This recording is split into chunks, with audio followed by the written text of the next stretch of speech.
You know that classic image you have in your head of a terrorist operative? Well, it might be time to throw that image out. Because all around the world, the very nature of terrorism is transforming into something that's way harder to predict, harder to see, and a whole lot closer to home. Just think about this number for a second. 1 in 5. According to the latest data from Britain, 1 out of every 5 terrorist suspects arrested is legally a child. And no, that's not just some statistical blip. It's a massive warning shot. Because, this trend isn't just happening in one country. It's really a global epidemic. We're seeing foiled bombing plots by teenagers in Europe, extremist networks planning attacks in Australia. A really unsettling truth is starting to emerge. The new face of extremism is younger and way more volatile than we've ever seen before. All right, so let's break this all down. In this explainer, we're first going to look at how the global landscape of terrorism is shifting. Then we'll zoom right in on this youth radicalization epidemic. After that, we'll get into the new digital weapons that are changing the entire battlefield. And finally, we'll explore how we can even begin to counter this evolving threat.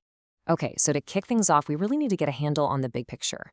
The Global Terrorism Index is a great tool for this. It gives us a really clear, data-driven view of where the world's hotspots are, and just as importantly, how they're changing. And what this data shows is a really significant geographic shift.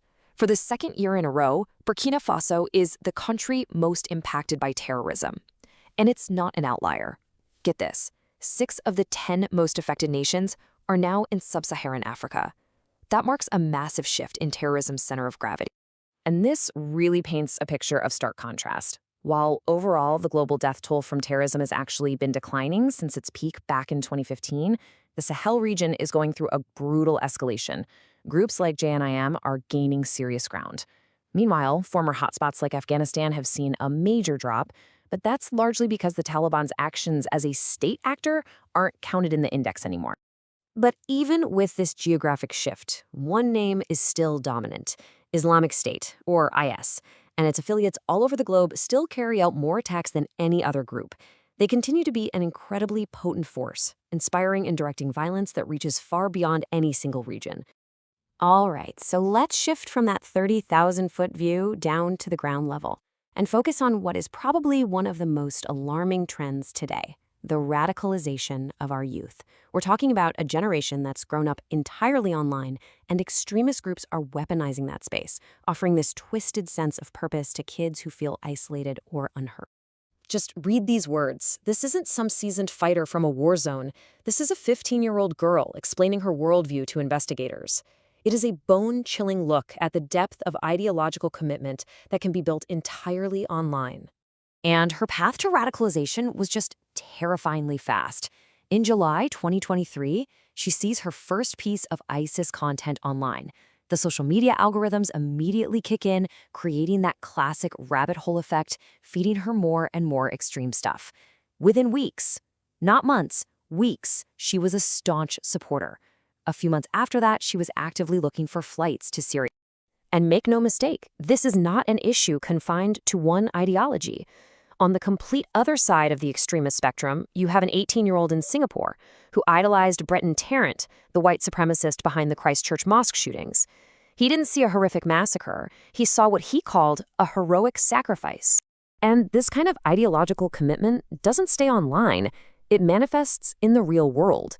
That same 18-year-old got a tattoo of the Sonnenrad, or Black Sun, which is a common far-right symbol. He even custom-printed T-shirts with other symbols like the Totenkopf or Death's Head, all to signal that he belonged to this violent community. And this goes beyond just beliefs. It moves into planning for action. Of the 17 radicalized youths that authorities in Singapore have dealt with since 2015, more than half of them, 9, had actually aspired to carry out attacks locally. And often, they plan to use simple, everyday weapons like these. So, this brings us to the technology that's basically pouring gasoline on this fire. The whole concept of a battlefield is no longer just a physical place. It's becoming more and more digital, and the weapons themselves are evolving at an absolutely incredible pace. I mean, just look at this. It's a declaration of allegiance to ISIS, a call for armed jihad, and it was generated by an AI chatbot. A 17-year-old supporter used this technology not just to consume propaganda, but to create it, to formalize his own personal commitment to the cause. This isn't some far-off future. It's happening right now. Conflicts like the war in Ukraine, they're basically a real-time laboratory for these new tactics. And you can bet that terrorist groups are watching and learning. They're seeing how cheap commercial drones can be turned into precision weapons, how 3D printers can create untraceable weapon parts, and how online chats on platforms like Discord and Telegram can be used to share tactical knowledge instantly, all over the globe. And then, on the horizon is an even more profound shift. Lethal autonomous weapon systems, or laws. These are weapons that can make the decision to kill without a human in the loop. It's no wonder experts are calling this an Oppenheimer moment. It's a technological leap so huge it could spark a new global arms race and change warfare forever. The fear, of course, is what happens when these tools fall into the wrong hands. So, when you're faced with younger extremists and smarter technology, how do you respond? Well, the answer can't just come from governments. All around the world, there's a growing understanding that this requires a whole-of-society approach.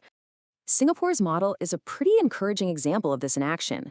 While over half the people there believe their country is a target, an overwhelming 90% see themselves as having a role to play in preventing an attack. That sense of shared responsibility is really the foundation of a resilient society. And this belief is put into practice through this multi-layered strategy. It combines high-tech border security with deep community engagement. The focus isn't just on prevention, but also on rehabilitation for people who've gone down the wrong path. Ultimately, it empowers everyday citizens through programs like SG Secure to be the eyes and ears of the community. But the stakes here could not be higher. As Singapore's Minister for Home Affairs put it, the fight against terrorism is profoundly asymmetric. Security services have to be successful every single day.